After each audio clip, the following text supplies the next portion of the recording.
Alabama.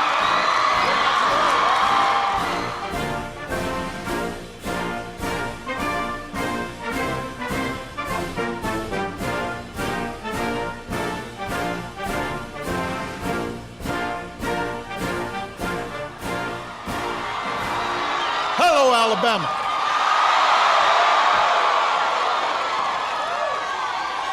Hello, Lawson State Community College. Well, it's good to be here.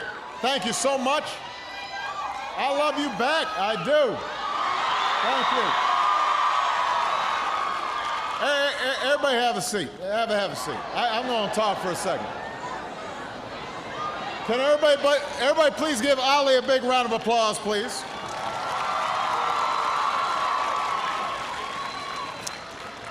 I felt a little bad because Ali said, a man who needs no introduction, so I started walking out. Then it turned out she had a little introduction. But it is wonderful to be here. Let me just say, first of all, thank you to Dr. Ward.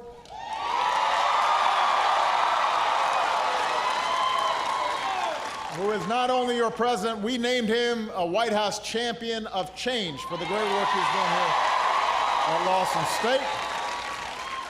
We've got two outstanding public servants here as well. Congresswoman Terry Sewell is here. Where's Terry? I don't even see her. There she is. She's way over there.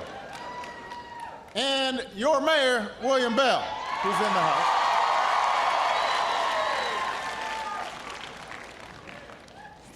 So I'm here, Birmingham, to just acknowledge that I didn't have UAB making it out of the first round.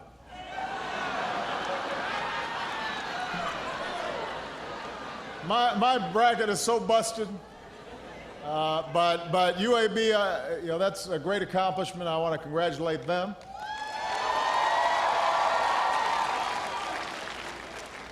It's also great to be with students like those here at Lawson State, at community colleges.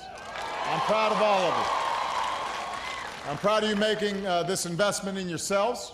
What you're doing takes effort and persistence, and it takes faith in the idea that no matter how you started, no matter where you come from, no matter what zip code you were born in America, if you work hard, you can get ahead.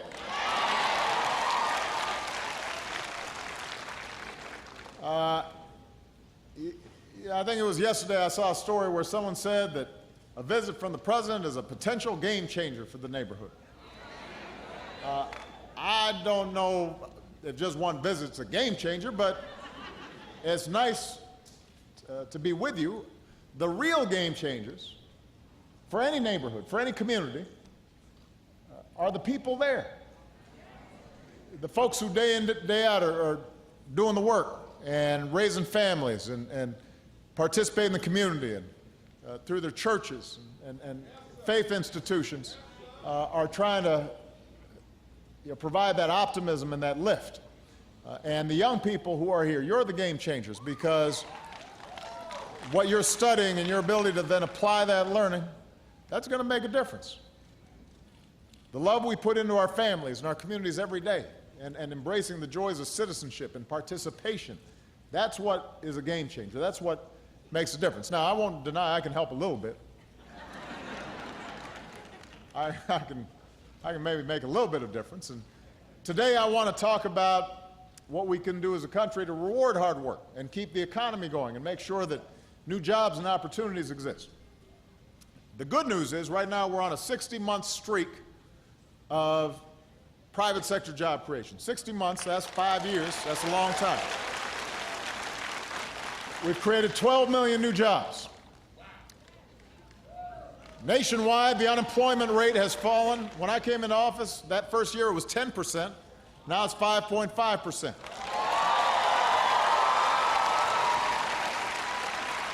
There are more job openings than at any time since 2001. Meanwhile, our high school graduation rate is up at an all-time high.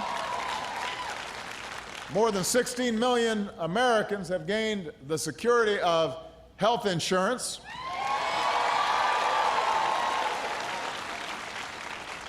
We're producing more energy than ever before, oil and gas, but also wind power and solar power. Meanwhile, lower gas prices should save the typical family this year about $700 at the pump. And the good news is wages are even on the rise again, and that's going to help a lot of families. So it's been a long, hard road, but thanks to the hard work of the American people, America's coming back. So the question now is, where do we go from here? Do we accept an economy where just a few people do really, really well, or are we going to keep building an economy that generates opportunity for everybody who's willing to work? And what I believe is that America does best when the middle class does better, and when ordinary folks who maybe were born into poverty are able to climb their way into the middle class. That's good for everybody. The economy grows best, not from the top down, but from the bottom up and from the middle out. So what we've been pushing is what I call middle class economics. The idea that the country does best when everybody's got a fair shot. Everybody's doing their fair share. Everybody's playing by the same rules. And we want not only everybody to share in America's success, but contribute to it, because we know that if you field a team and only half the folks get to play, that team will be less successful. If everybody is playing a part, that team's going to be more successful. So what does middle-class economics mean in this new economy? It means that every American has to have the tools to get ahead in a fast-paced, constantly changing global economy. That means that we've got to make sure that working families feel more secure, that their paychecks can go a little farther, that they're getting things like paid leave and child care, not as luxuries, but because they help support families, that we treat those things as priorities for working moms and working dads. It's time to follow the example of states and cities and companies that are raising America's minimum wage. That will make a difference. It means preparing Americans to earn good jobs and higher wages, which means every child getting a great education at the earliest age. Making college more affordable so young people can afford to go to college without getting burdened with debt. It means working with businesses to provide apprenticeships and on-the-job training and other paths into the middle class. And I want to bring down the cost of community college to zero.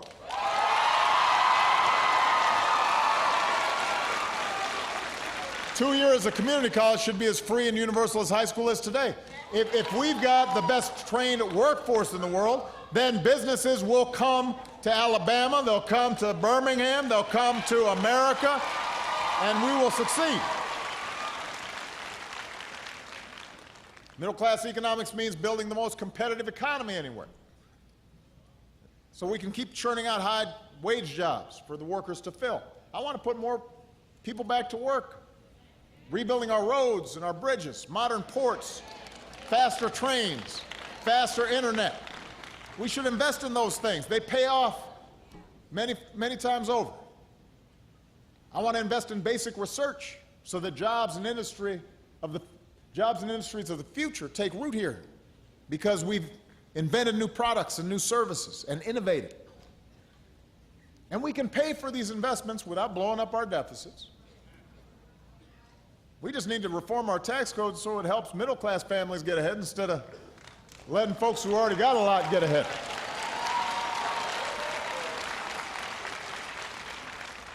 And I have to say, these ideas are not about ideology. The reason I propose these ideas is because we know they work. Now, let me talk about Washington for a second. Let me just talk about Washington for a second. The good news is that today, the House of Representatives passed a bill. No, you think I'm joking? I'm not.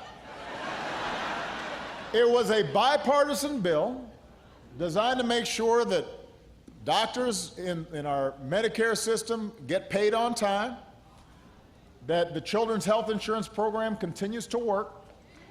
I called the Speaker, John Boehner, and the Democratic leader, Nancy Pelosi. I said, congratulations, this is how Congress is supposed to work. They came together, they compromised, they had a good idea, they didn't get everything they wanted. They passed a bill. Now the Senate hopefully will pass the bill, and I'll get to sign it, and the American people will be better off for it. And I thought, this is great. Let's do more of this. Let's make it happen. So I want to give John Boehner and Nancy Pelosi credit. They did good work today, and they deserve credit, and the House of Representatives deserves credit for that. So that was the good news. The bad news is the Republicans in Congress unveiled their budget, and it represents the opposite of middle-class economics, because it would hand out new tax cuts for millionaires and billionaires, let taxes go up for students and working families, because it would eliminate their tax credits on a variety of things. It would cut investments in education to the lowest level since the year 2000. It would double the number of Americans without health insurance. And so you look at it and you say, well, what are you trying to solve with this budget? They say the reason they wanted this budget is because we got to do this to eliminate deficits and debt. Now, keep in mind, the deficit's come down by 2/3 since I've been president. It's come down by 2/3. So, and the budget I put forward would continue to keep deficits low. But let's take them at their word. They said they wanted to reduce the deficit. Before the ink was even dry on the budget that they put forward, that was already full of tax cuts for folks at the top, they rolled out their next big economic plan, which was another huge tax cut for folks at the top. This one would cost $250 billion. It would apply only to the top 1/10 of 1% of Americans. In Alabama, this new tax cut they're proposing, I got to laugh because it would average $2 million per person in tax cuts, and it would apply to less than 50 people per year here in Alabama. So 50 people would get an average tax breaks of $2 million. Not 50,000 people, 50. 50.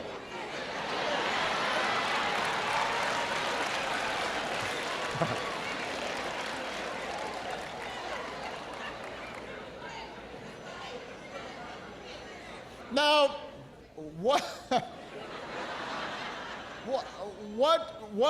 would lead you, when you're saying you're concerned about the deficits, what would lead you to put in your budget and then propose right after your budget something like that? I mean, did they look at the budget? They already got tax cuts for the wealthy, for millionaires and billionaires, and then they say, you know what we forgot to put in here? Another deficit-busting tax cut for the top 1/10 of 1% of Americans. That's what's really going to move the country forward. Is that what they were thinking? I guess. I don't think our top economic priority should be helping a tiny number of Americans who are already doing really, really well, and then asking everybody else to foot the bill.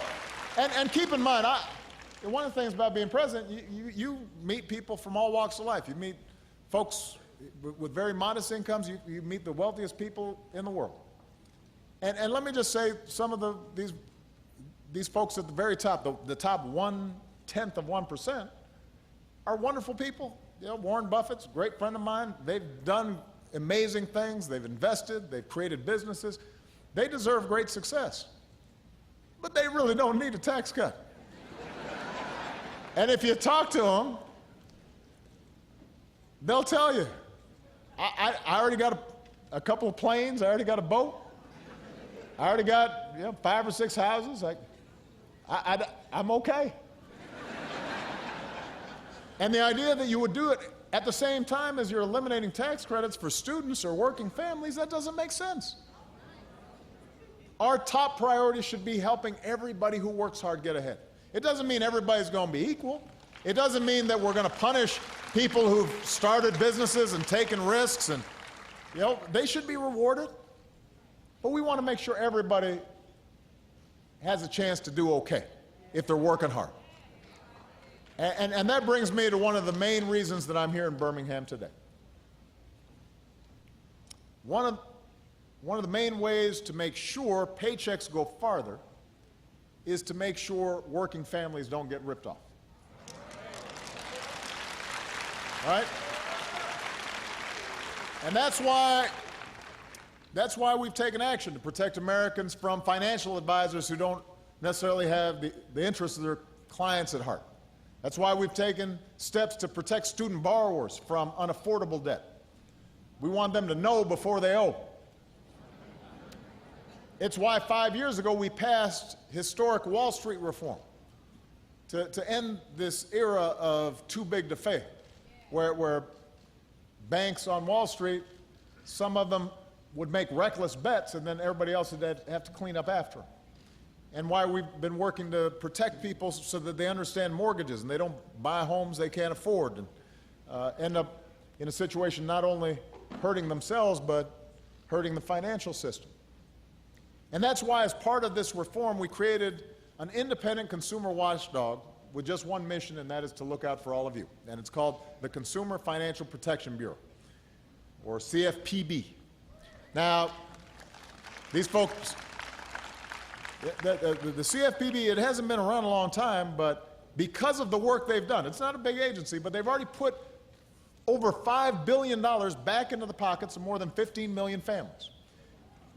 Because they've taken on unfair lending practices and unscrupulous mortgage brokers, and they've gotten refunds for folks and are working with state and local officials to make sure that people are protected when it comes to their finances.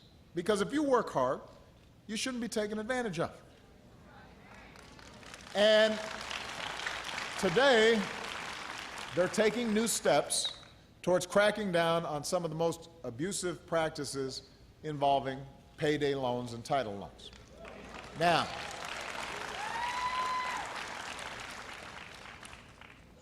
Ollie was talking about this in a very personal way. I want to just break this down for folks.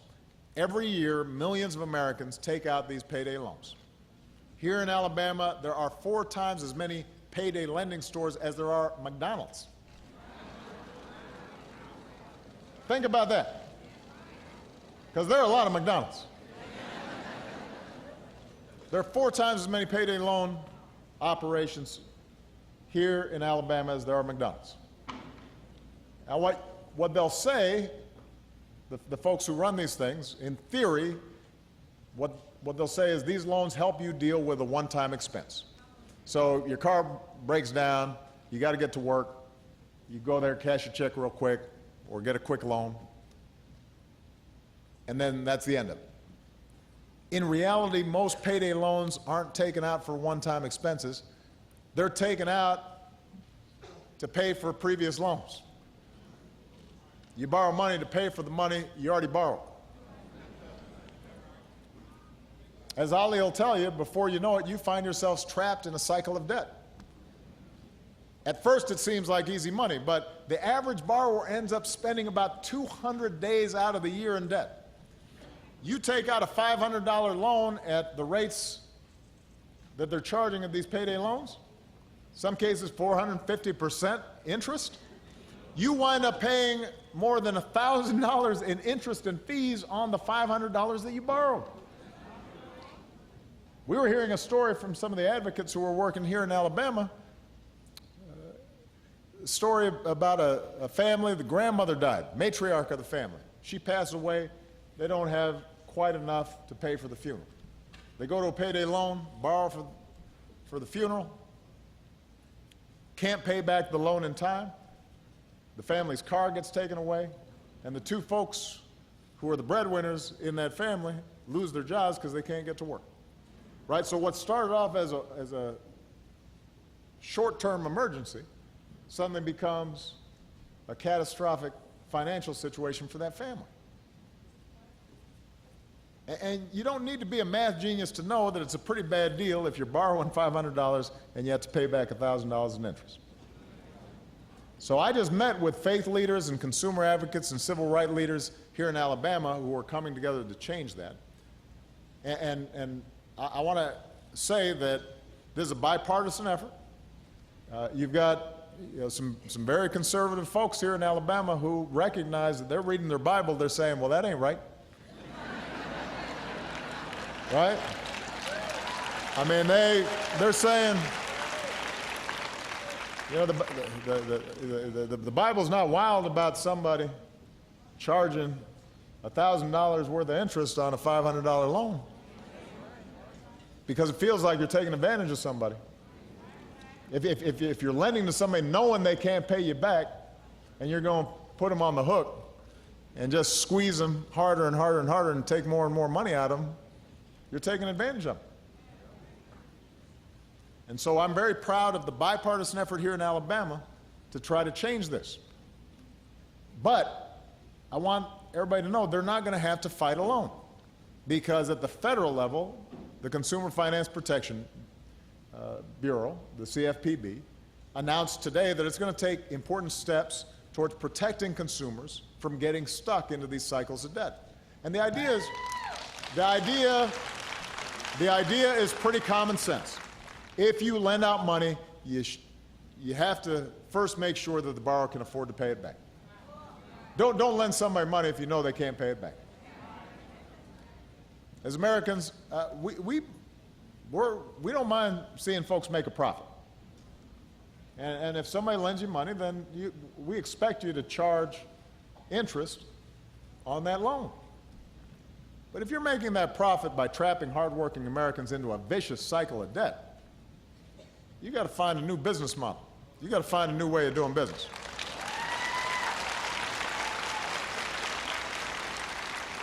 So this is just one more way that America's new consumer watchdog is making sure more of your paycheck stays in your pocket. And in the meantime, we're also going to be working to educate folks on how to think about their money. You know, we were talking to Dr. Ward, and you know, through the community college process, through consumer advocates at the local level, in the high schools, we need to be teaching young people the dangers of taking out too much consumer debt. And this is one more way that Wall Street reform, what we passed 5 years ago, is protecting working families and taxpayers. And that strengthens the economy. And that's one more reason why it makes no sense that the Republican budget would make it harder for the CFPB to do its job and would allow Wall Street to go back to the kind of recklessness that led to the crisis in the first place, and would allow, you know, these kinds of lenders who are not doing the right thing keep at it. I have to be clear. If Republicans in Congress send me a bill that unravels the reforms we've put in place, if they send me a bill that unravels Wall Street reform, I will veto it. And this is not about politics. It's about basic values of honesty and fair play. It's about the basic bargain that says here in America, hard work should pay off. Responsibility should be rewarded. One of the people who I met with was Reverend Shannon Webster of Birmingham's First Presbyterian Church. Where's Pastor? He's here somewhere. There he is in the back. Stand up so everybody can see you. So, Pastor Webster's one of the pastors leading the effort to protect consumers here in Alabama. And at a public hearing a few years ago, he explained why he decided to work on this issue. When our people are trapped in debt, he said they cannot escape, and we're all hurt. We're all hurt. And that's a simple statement, but it captures so much of what it means to be an American. We are a country of rugged individuals. We don't expect folks to give us a handout. We expect people to work hard. We expect that hard work to be rewarded. If you're out there and you're working hard and starting a business and doing the right thing and looking after your family and not spending beyond your means, you know, folks like that shouldn't be punished or expect to pay for everybody else. We expect everybody to be responsible. But we're also our brother's keeper. We're also our sister's keeper. We're also a country that was built on the idea that everybody gets a fair shot, and that we put laws in place to make sure that folks aren't taken advantage of. When this country does not live up to its promise of fairness and opportunity for all people, we're all hurt. When we do live up to those promises, all of us are better off. You know, back in 2008, I came to Birmingham as a candidate for this office, and I said, there is nothing we cannot do if the American people decide it's time. 7 years later, I still believe there is nothing we cannot do if we decide it is time. We're all in this together, Alabama. We've been through some tough times together, but we're coming back together. If we decide this is our time, then together we're going to write the next great chapter in this country's history. We're going to do it not just because I came to town, but because of the wonderful people in this town who are already making it happen. Thank you, Alabama. God bless you. God bless the United States of America.